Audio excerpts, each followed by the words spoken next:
The DC Force closed beta is now offline, but for a good reason. So, yesterday, the developers of DC Force gave us a blog post updating us about the immediate future of the game. And essentially, they outline how today at 1 p.m. Eastern Time, 10 a.m. Pacific Time, they shut down the DC Force closed beta. But that's because tomorrow, July 14th, 2023, at 12 p.m. Pacific Time, 3 p.m. Eastern Time, they are opening up the open beta. So that means anybody and their mom who wants to play DC Dual Force will be able to. They just have to go to the DC Dual Force website, download the game, open up the launcher, and then you can play the game yourself. You don't need a code, you don't need anything. All you need is a computer and an internet connection, I guess. So with the DC Dual Force open beta starting, we are getting a few of the features that we were missing during the closed beta. Most importantly, the in-game store will be opening up for players to buy boosters, cosmetic bundles, and the like. We don't actually know, because they don't say in this blog post, if the monthly subscription will be live with it. I assume so, but they don't actually say whether or not it will be. Another thing that we don't know will go live with the open beta, because they haven't actually talked about it in this blog post, is the crafting system. So previously they have said that the crafting system will go live with the open beta, but in this blog post they don't mention it at all. So we don't actually know. I assume it will be, just because of their previous communication, but take that with a grain of salt. If it doesn't go live right away, I honestly wouldn't be surprised. One last thing that we actually don't know is going live is the weekly release of PvE comics. Again, they said before that that would be live with the open beta, but they don't explicitly say in this blog post, so we just don't know for sure.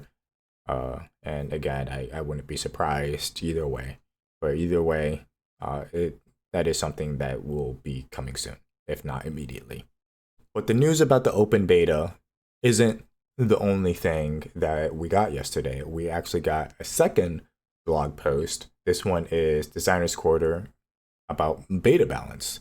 So essentially, the TLDR of this is they thank us closed beta players for essentially being their bug testers, with giving them feedback on the balance of the cards, such as, Batman, Aquaman most notably, but, also some of the actual cards, and not just leaders that might be a little bit overtuned or undertuned, or, or maybe just need a little bit retooling. They actually go into what their balancing philosophy is a little bit here. They say that they want to strike a balance between not letting toxic, imbalanced cards designs linger in the game without being corrected, but also not jumping the gun, simply nerfing everything the first moment it appears to be overpowered. Obviously, in extreme cases, we will nerf sooner. So essentially, they want to be quick in their balance patches, but it's not going to be immediate, right? Unless if it's something that's obviously crazy overtuned, crazy undertuned. They want to be quick, but not too quick. They want to get that sufficient amount of data. They want to hear from the community first before they make any changes. They don't want us to linger in a meta that is unhealthy for the game for too long. And we've actually already kind of seen that with the closed beta. We've already gotten a few balance changes in the game. So that seems to be pretty in line with something that they've already been doing. And they go into how there are some leaders who very openly feel stronger than others, and that's kind of purposeful. So they outline that there are, leaders like Batman, Wonder Woman, and Aquaman are intentionally sort of obviously good. They're meant to be versatile, able to shine in almost any deck style. This is part of why some of these leaders are tied to base decks and available upfront after you complete the tutorial.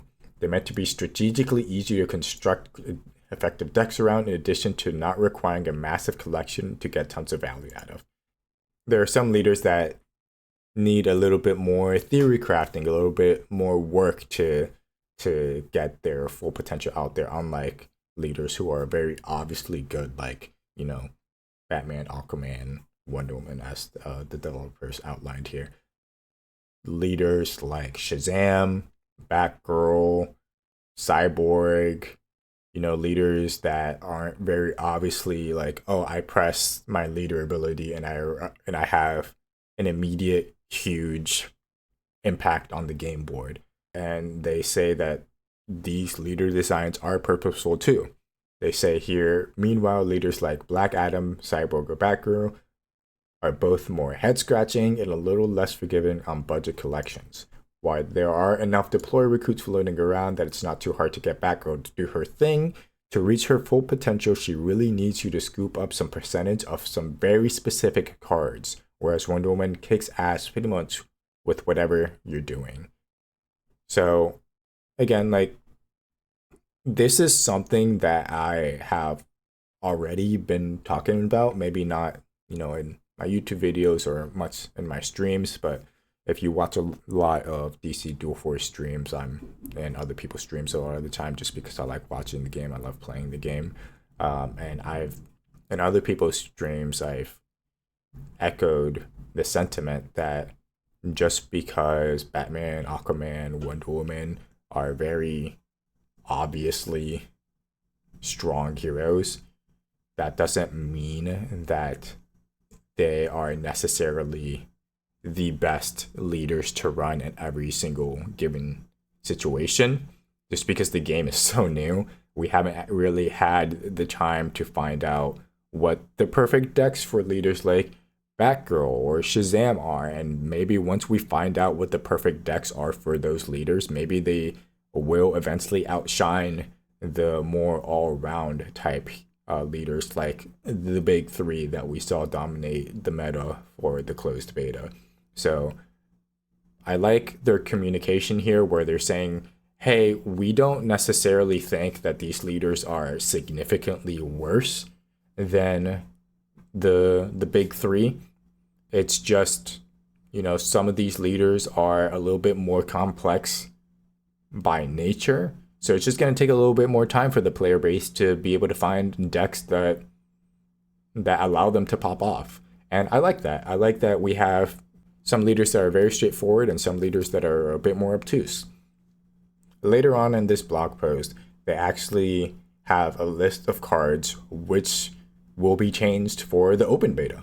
So we don't actually have any set patch notes, but they do have the list of cards which will be changed for the open beta.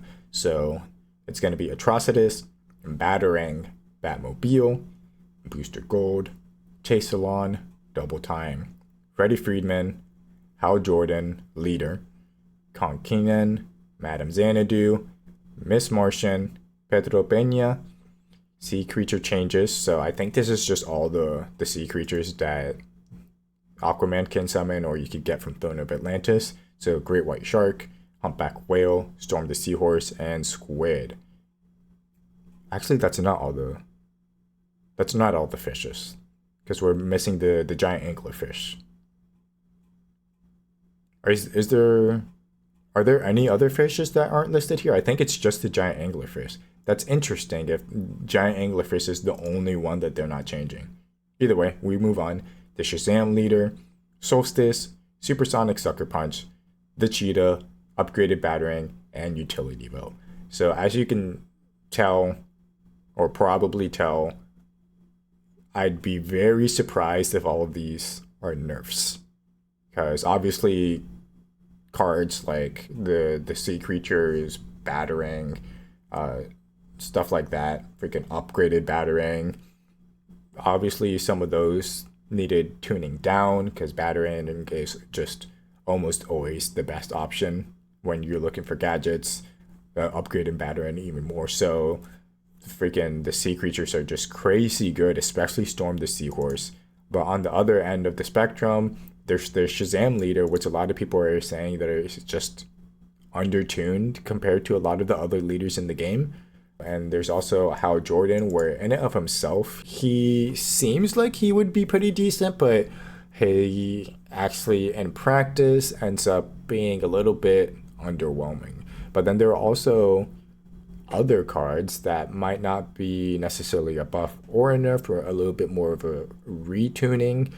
One that comes to mind off of this list is Con Keenan, where he's decent, right? He has a pretty high attack power at 7, but his health power is very, very low at 1. And it's kind of offsetted by the fact that he has aura at base, and if you play him when you already have another recruit with shield, he also gets shield, so you have to go through maybe 2 lines of defense to actually get to his 1 health. But at a lot of the times, I feel it ends up being a little bit underwhelming because you don't always have somebody with shield on the board, even in a Superman deck where a lot of his support has with shield. So maybe they'll bring down his attack a little bit, bring up his health a little bit just to make it a little bit more consistent, but maybe keep his card text the same.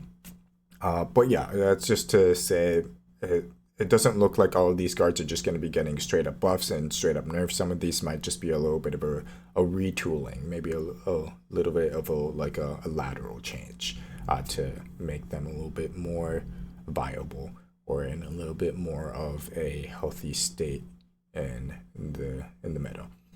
But yeah, that's what we have to look forward to in this next day, really, because we only have to wait a little bit over 24 hours for the open beta to go up.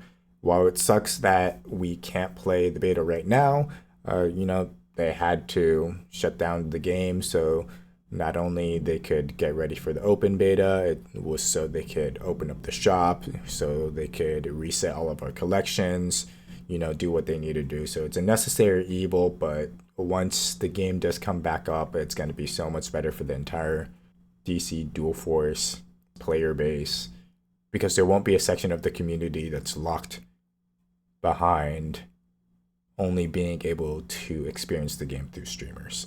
Everybody will be able to play the game. The shop system will be live. Hopefully the crafting system, the weekly comics, and the monthly subscription are also live with it. We'll just have to wait and see, but the future of DC Dual Force is looking very, very good, and I hope to see you there, because I will be there on the ground floor when the open beta opens up. And yeah, I'll see you guys soon.